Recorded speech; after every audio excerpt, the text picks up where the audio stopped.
GT Naidu. GT Naidu என்று சொன்னால் தமிழகத்தினுடைய மிகப்பெரிய விஞ்ஞானி.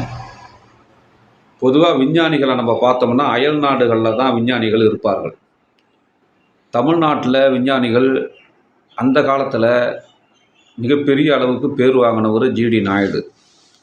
தமிழகத்தினுடைய முதலமைச்சர் அவர்கள் அந்த பெயரை கோயம்புத்தூரில் புதிதாக கட்டப்பட்டுள்ள அவிநாசி பாலத்திற்கு ஜிடி நாயுடு விஞ்ஞானி பெயரை வைப்பதாக ஒருமனதாக முடிவெடுத்து இன்றைக்கு தமிழகத்திற்கு பெருமை சேர்க்க வேண்டும் என்கின்ற அடிப்படையில் அந்த பாலத்திற்கு ஜிடி நாயுடு பாலம் அப்படின்னு பேர் வச்சுருக்கிறாங்க.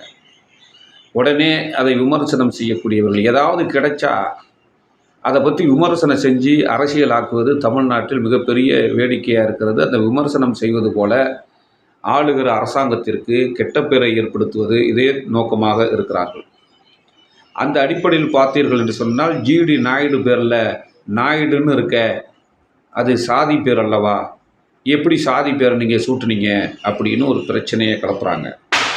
இப்போ ஜிடி நாயுடு இது பழைய காலத்துக்கு பேர், டிஎம் நாயர் அப்படின்னு வந்துச்சு. இப்போ ஜிடி நாயுடு ஜிடி பாலம்னு வைக்க முடியுமா? நீங்கள் நன்றாக சிந்தித்து பார்க்க வேண்டும்.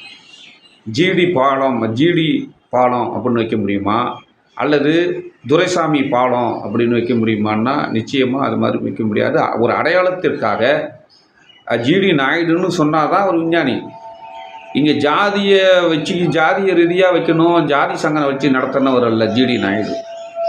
ஜாதி மீது நம்பிக்கை இல்லாதவர்கள் அந்த காலத்தில் ஜிடி நாயுடுன்னு கூப்பிட்டாங்க. அந்த அடிப்படையில் தான் அந்த பேர் வைக்கப்பட்டிருக்கிற ஒழிய உடனே ஜாதி பேரை எப்படி வச்சிங்க? இது பெரிய ஒரு அரசியல் விமர்சனமாக ஆளுங்கட்சியை, திமுக அரசை, தமிழக முதலமைச்சரை குறை சொல்ல வேண்டும் என்ற நோக்கத்தோடு வைக்கப்படக்கூடிய ஒரு சங்கதி. ஒரு விஞ்ஞானி பேர் எப்படி அழைத்தார்களோ அந்த பேர்லேயே வச்சு தான் அந்த பாலத்துக்கு பேர் வச்சிருக்கு.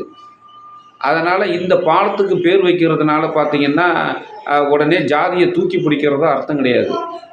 இதை குறுக்க சால் ஓட்டி குதர்க்கம் பண்ணுறது சில புல்லுருவிகள் தமிழ்நாட்டில் இதை பெரிய வேலையாக எடுத்துக்கிட்டு குதர்க்க வேலையை பார்க்குறது. ஜிடி நாயுடு எங்கனாச்சும் போய் ஜாதி சங்கம் வச்சுருந்தாரா, இல்லை ஜாதி மாநாட்டில் போய் கலந்துக்கிட்டாரா, அல்லது ஜாதி சங்கம் அவர் பேரில் ஜாதி சங்கங்கள் இருக்கா, அப்படிலாம் கிடையாது. ஒரு அந்த பெயர் அந்த காலகட்டத்திலிருந்து ஜிடி நாயுடுன்னா தான் ஒரு விஞ்ஞானின்னு தெரிய வரும். அந்த அடிப்படையில் தான் தமிழக அரசு அந்த பாலத்திற்கு, அவிநாசி பாலத்திற்கு, அது நீளமான பாலத்திற்கு, இன்னும் சொல்லப்போனால் தந்தை பெரியாரோடு இணக்கமான ஒரு நண்பர் ஜிடி நாயுடு, அவர் பேரை வச்சது பெருமைக்குரிய ஒரு விஷயம். அதாவது பாராட்டணும்.